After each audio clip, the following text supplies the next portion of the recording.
Hello to all of you, dear students. Today we would be discussing about the question bank which is given to you.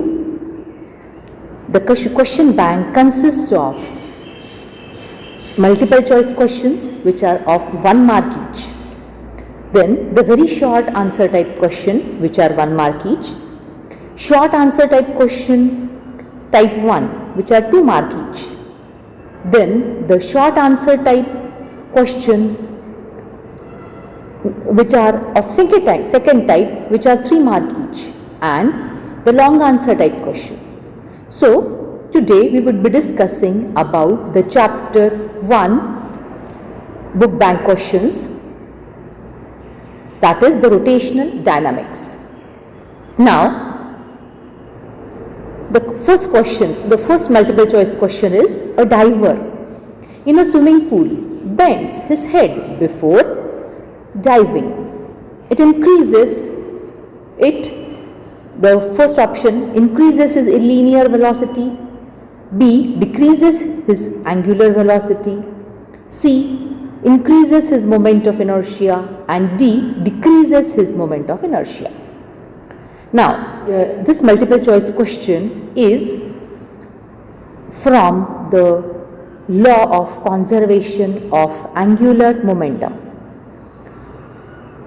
Now, as seen in the picture, तुम्हाला तिथे चित्रामध्ये दिसत आहे की एक driver आहे जो diving करतो आहे, आणि डायव्हिंग करताना तो स्विमिंग पूलमध्ये जेव्हा तो डाईव्ह करतोय त्यावेळेला त्यांनी क्वेश्चनमध्ये विचारलेलं आहे, he bends his head before diving.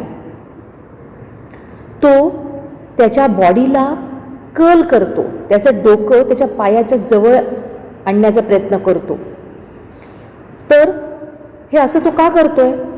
कारण according to the law of conservation of angular momentum, when no external torque is acting, his angular momentum will remain constant. म्हणजेच त्याचा जो IL is equal to I omega आहे तो constant राहणार आहे. म्हणजे बघा आता इथे या ठिकाणी डायव्हर त्याचं हेड बेंड करतो आहे, म्हणजेच त्याच्या शरीराला त्याने कर्ल केलेलं आहे, आणि कर्ल केल्यानंतर या ठिकाणी तो बघा इथे ॲरोज दाखवलेले आहेत, इथे तो समरसॉल्ट्स घेतो आहे. म्हणजे तो समरसॉल्ट्स घेऊन दोन तीन समरसॉल्ट्स घेतो आणि नंतर मग खाली येताना तो त्याचं शरीर परत ओपन करतो आणि मग अलगद पाण्यामध्ये शिरतो. तर तो ज्या वेळेला त्याची बॉडी कर्ल करतो त्यावेळेला according to the law of conservation of angular momentum त्याची मोमेंट ऑफ इनर्शिया हे डिक्रीज होत आहे आणि त्याची अँग्युलर व्हेलॉसिटी ही इन्क्रीज होते आहे. आणि म्हणून इथे ज्या वेळेला त्याचं मोमेंट ऑफ इनर्शिया हे त्याची बॉडी कर्ल केल्यामुळे डिक्रीज होतं आहे आणि त्याची अँग्युलर व्हेलॉसिटी इन्क्रीज होते, मग तो समरसॉल्ट्स घेऊ शकतो. म्हणून hence the answer is the diver in the swimming pool, the answer is D, that is decreases. So why does he bend his head? Because he wants to decrease his moment of inertia. That is the correct answer. The next question is: the angular momentum of a system of particles is conserved. A, when no external force acts on the system. B, when no external torque acts on the system. C, when no external impulse acts on the system. And D, when axis of rotation remains same. आता हा जो प्रश्न आहे multiple choice question हा based आहे परत law of conservation of angular momentum, आणि त्याच्या बेसिक तो त्या लॉचा जो स्टेटमेंट आहे, म्हणजे स्टेटमेंट काय आहे law of conservation of angular मोमेंटमचं, की when no external torque acts on the system the angular momentum of a system of particles is conserved. म्हणजे जसं इथे मॅच द पेअर असं केलेलं आहे, असा MCQ त्यांनी घेतलेला आहे आणि सेकंड पार्ट त्यांनी वर लिहिलेला आहे आणि फर्स्ट पार्टचा त्यांनी क्वेश्चन दिलेला आहे. अँग्युलर मोमेंटममध्ये जेव्हा टॉर्क 0 असतो तेव्हा अँग्युलर मोमेंटम त्या सिस्टमचा, त्या पार्टिकलच्या सिस्टमचा हा कॉन्स्टंट असतो. जेव्हा external torque acting on the system, when the external torque acting on the system is 0, then and then only the angular momentum of the system of particle is conserved. म्हणून angular मोमेंटमचं relation हे टॉर्कशी आहे आणि म्हणून इतर जे दिलेले आहेत A किंवा C किंवा D हे टोटली रॉंग आहे आणि म्हणून B which is when no external torque acts on the system, this is the correct answer. म्हणजे ॲक्च्युली तो लॉच आहे पूर्ण, हे B आधी म्हटलं आणि त्याच्यानंतर मग प्रश्न वाचला की तो तुमचा लॉ सांगितला जातो, म्हणजे law of conservation of angular momentum. when no external torque acts on the system, the angular momentum of the system of particle is conserved. The next, a stone is tied to one end of a string. म्हणजे काय म्हटलेलं आहे त्यांनी, हा एक असा stone आहे जो एका दोरीला असा बांधलेला आहे. होल्डिंग द अदर एंड, त्याचं दुसरं टोक धरून, the holding the other end the string is whirled in a horizontal plane. Now this string it is whirled in the horizontal plane. असा तो त्याला हॉरिझॉन्टल प्लेनमध्ये त्याला फिरवलेली आहे त्या दोरीला. पण कशी? With progressively increasing speed. त्यांनी म्हटलं आहे it breaks at some speed.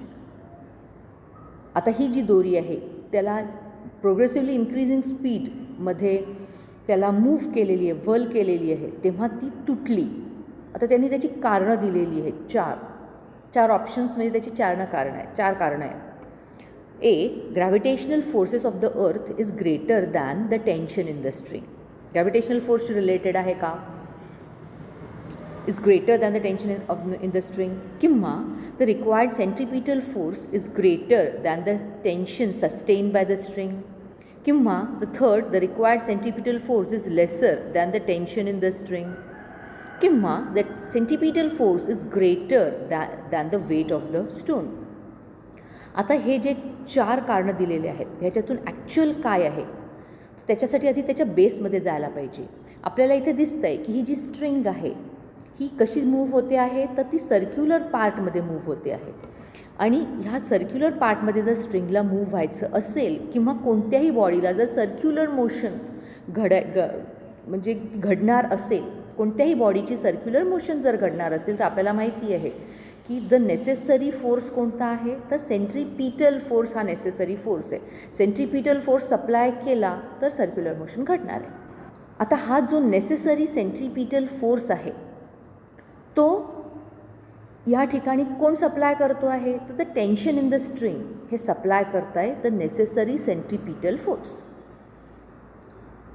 मग आता सेंट्रीपिटल फोर्सचा फॉर्म्युला काय आहे, तर mv²/r is the necessary centripetal force. म्हणजे बघा हा सेंट्रीपिटल फोर्स mv²/r हा कशावर डिपेंडेंट आहे, व्हीवर डिपेंडेंट आहे, म्हणजे वेलॉसिटीवर डिपेंडेंट आहे. म्हणजे त्याची वेलॉसिटी जर वाढते आहे त्या स्टोनची, ती इन्क्रीजिंग स्पीड आहे त्या स्टोनची, त्या स्ट्रिंगची वेलॉसिटी वाढत चाललेली आहे जेव्हा ती मूव्ह होते आहे सर्क्युलर ट्रॅकमध्ये, आणि तो स्टोनसुद्धा, त्या केसमध्ये त्याची सेंट्रीपिटल फोर्स पण वाढणार आहे. पण आता हा सेंट्रीपिटल फोर्स सप्लाय कोणी केलेला आहे, तर ते टेन्शन, हे जे टेन्शन इन द स्ट्रिंग आहे हे along the radius towards the centre. Centripetal फोर्सची डायरेक्शन पण along the radius towards the centre आणि टेन्शनची पण तीच direction along the radius towards the centre. म्हणूनच tension behaves as the necessary centripetal force. आता सेंट्रीपिटल फोर्सची जी गरज आहे ती वाढते आहे कारण व्हेलॉसिटी वाढते आहे.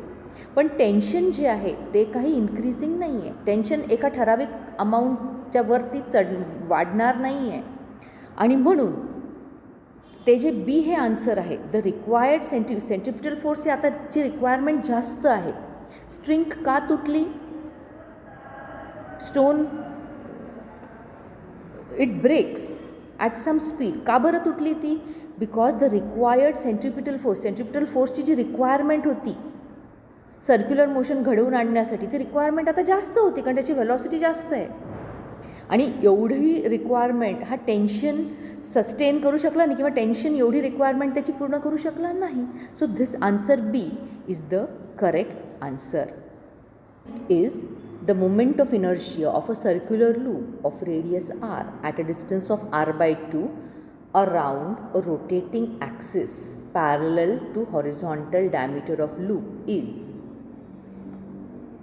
त्यांनी ऑप्शन्स पण दिलेले आहेत. त्यांनी विचारले half mr², 3/4 mr², mr² and twice mr². आता त्यांनी काय म्हटलेलं आहे, मोमेंट ऑफ इनर्शिया असं हे लूप घेतलेलं आहे बघा, असं एक सर्क्युलर लूप घेतलेलं आहे आणि त्याचं रेडियस r हे आहे. आणि मग त्यांनी असं म्हटलेलं आहे की आपल्याला मोमेंट ऑफ इनर्शिया फाइंड करायचं आहे, पण कसं, तर at a distance of r/2, म्हणजे ती ॲक्सेस कशी असली पाहिजे, रेडियसच्या बरोबर अर्ध्या डिस्टन्सवर ती ॲक्सेस असली पाहिजे. आणि ती कशी असली पाहिजे, parallel to the horizontal diameter of the loop. लूपचं जे हॉरिझॉन्टल डायमीटर आहे, म्हणजे हे पाहे याला ती ॲक्सेस अशी पॅरलल असली पाहिजे. आणि ती किती डिस्टन्सवर असली पाहिजे, तर r/2 एवढ्या डिस्टन्सवर असली पाहिजे.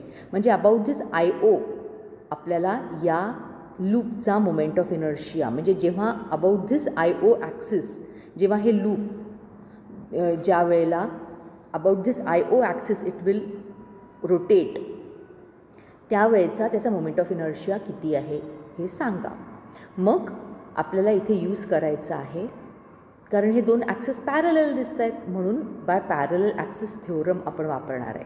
So IO is equal to ID plus MK² हा त्याचा फॉर्म्युला आहे. पण K काय आहे, K is the distance between the two parallel access. मग पॅरलल ॲक्सेसमधला डिस्टन्स आहे r/2, म्हणून मग आपण Kच्या ऐवजी r/2चा स्क्वेअर लिहिला इथे. So IO is equal to ID plus mr/2². नाव what is the moment of inertia of the loop about an axis perpendicular to its plane. So axis जेव्हा अशी परपेंडिक्युलर असते त्या प्लेनला आणि तो असा रोटेट होतो लूप, त्यावेळेला त्याचा मोमेंट ऑफ इनर्शिया आहे mr². आणि ही ॲक्सिस जेव्हा ही आहे ID, ही ॲक्सिस आहे ही ID, त्यावेळेला त्याचा moment of inertia about the diameter as its axis आहे, तेव्हा त्याचा मोमेंट ऑफ इनर्शिया आहे mr²/2. सो मग आता आपण हा यूज करणार आहे की हा IO moment of IO is equal to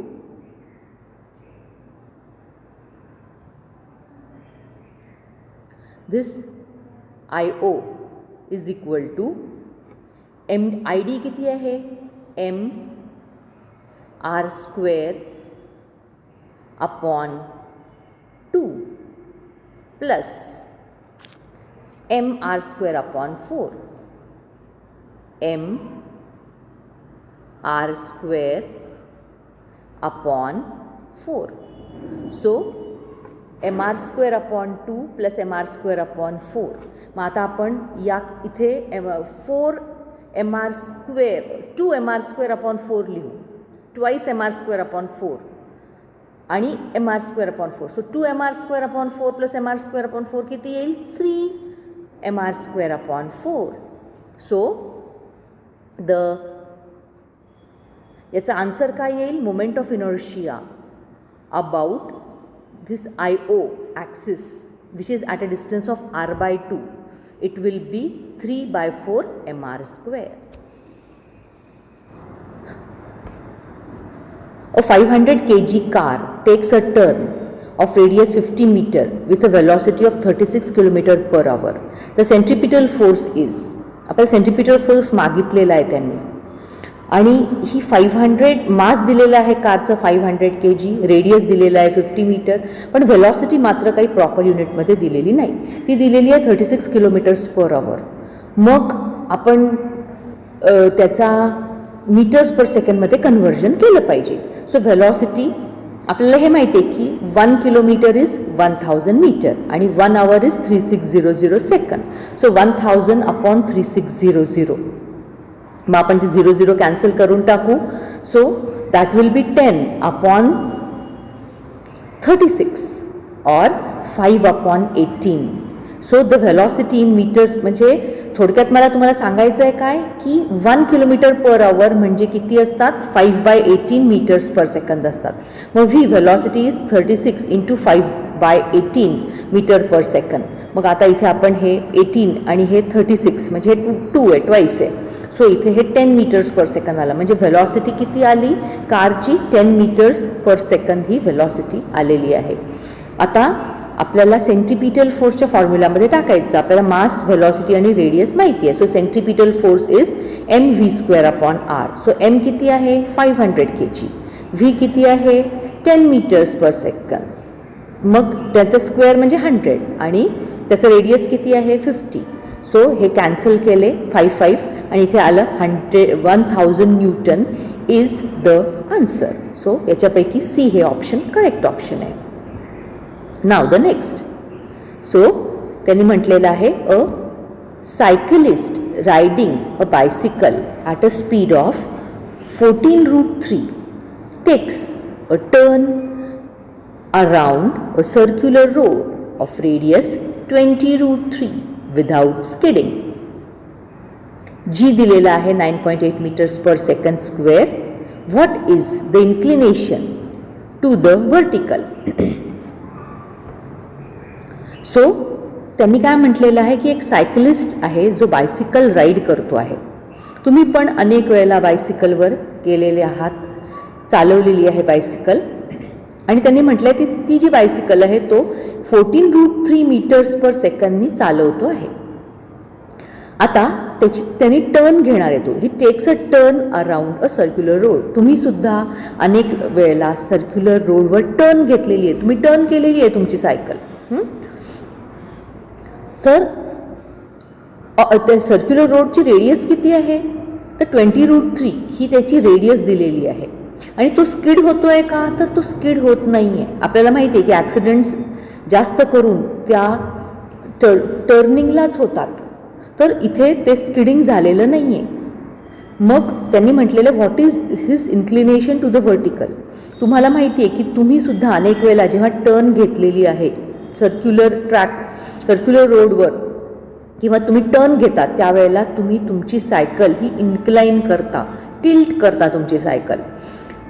तर ही सायकल किती अँगलनी तुम्ही टिल्ट करता तर तो फॉर्म्युला आहे tan of theta is v²/rg. किंवा आपल्याला थीटा जर पाहिजे असेल, जसं त्यांनी इथे विचारलेलं आहे what is the inclination to the vertical, तर हा जो थीटा जर पाहिजे असेल तर तो थीटा किती आहे tan इन्व्हर्स ऑफ v²/rg. हा तो फॉर्म्युला आहे. मग थीटा म्हणजे जे इन्क्लिनेशन आहे ते किती आहे tan इन्व्हर्स v². v किती आहे तर 14√3 ही त्याची व्हेलॉसिटी आहे. सो v² किती येईल 14चा स्क्वेअर म्हणजे 196 आणि √3चा स्क्वेअर म्हणजे 3 म्हणजे 196 × 3 अपॉन rg. r किती आहे तर r आहे रेडियस त्या रोडचा सर्क्युलर ट्रॅकचा 20√3, तर तो आपण इथे लिहिलेला आहे. आणि g 9.8 हे त्यांनी आपल्याला इथे दिलेलं आहे. सो इथे आपण कॅल्क्युलेट करू आणि मग आपल्याला उत्तर मिळतं आहे theta is tan inverse of √3. हे जे केलेले आहे त्याचे कॅल्क्युलेशन आपल्याला √3 मिळतं आहे. सो tan इन्व्हर्स ऑफ √3 कोणाचा कोणत्या अँगलचा tan हा √3 आहे तर आपल्याला माहिती आहे की it is 60 degree. So the inclination with the vertical will be 60 degree. The answer is C. So the answer is C. आपण नेक्स्ट डिस्कस करणार आहे 7th a string of length. आपण 7th डिस्कस करतो आहे a string of length L fixed at one end carries a mass M at the other. Length L असलेली ही string आहे. एका टोकाने आपण तिला धरलेलं आहे आणि दुसऱ्या टोकाला मास अटॅच केलेला आहे स्मॉल m. त्यांनी असं म्हटलं that the string makes 2π revolutions per second. The string makes 2/π revolutions per. किती रेव्होल्युशन्स करते ती स्ट्रिंग एका सेकंदाला 2/π. म्हणजे ही काय झाली त्याची फ्रिक्वेन्सी झाली. Around the vertical axis. ही ती वर्टिकल ॲक्सिस आहे. अबाउट दिस वर्टिकल ॲक्सिस ती string about the vertical axis through the fixed end. मग आता the tension in the string is. मग आता आपल्याला माहिती आहे की टेन्शन आपल्याला माहिती आहे की ही जी स्ट्रिंग आहे ती जर सर्क्युलर मोशनमध्ये मूव्ह होणार आहे तर तिला सेंट्रिपिटल फोर्सची जरुरी आहे. मग हा सेंट्रिपिटल फोर्स असतो mv²/r किंवा mr². मग हा सेंट्रिपिटल फोर्स कोणीतरी सप्लाय केला पाहिजे. मग सेंट्रिपिटल फोर्स या ठिकाणी टेन्शन सप्लाय करतो आहे. मग द टेन्शन T आणि ही जी स्ट्रिंग आहे ती व्यवस्थित रेव्होल्युशन, तो जो स्टोन आहे तो व्यवस्थित रेव्होल्युशन्स घेतो आहे. म्हणून तो जो centripetal, the tension is supplying the necessary centripetal force. आता इथे त्यांनी आपल्याला फ्रिक्वेन्सी दिलेली आहे, व्हेलॉसिटी दिलेली नाही, म्हणून आपण हा फॉर्म्युला वापरला mr², कारण ओमेगामध्ये आपल्याला फ्रिक्वेन्सी लिहिता येते. So T tension is centripetal force is mr². R म्हणजे कोण आहे, त्याचं रेडियस, पण इथे रेडियससाठी काय वापरलेलं आहे, लेंथ ऑफ स्ट्रिंग, म्हणून इथे आपण ml म्हटलं. ओमेगा म्हणजे काय आहे, त्याची अँग्युलर व्हेलॉसिटी आहे. We know that omega is 2πf. So इथे आपण ओमेगाच्या ऐवजी 2πf सबस्टिट्यूट केलं त्याचा आणि त्याचा स्क्वेअर लिहिला. सो इथे काय येईल, ml इंटू 2πf² म्हणजे, पण एफ किती दिलेला आहे, 2/π. म्हणजे इथेच आपण हे पाय कॅन्सल केले, म्हणजे 2 × 2 4 आले, म्हणजे 4चा स्क्वेअर 16 आला. म्हणजे tension in the string is 16 ml. मग आता इथे हे जे D हे त्याचं आन्सर आहे. थँक्यू.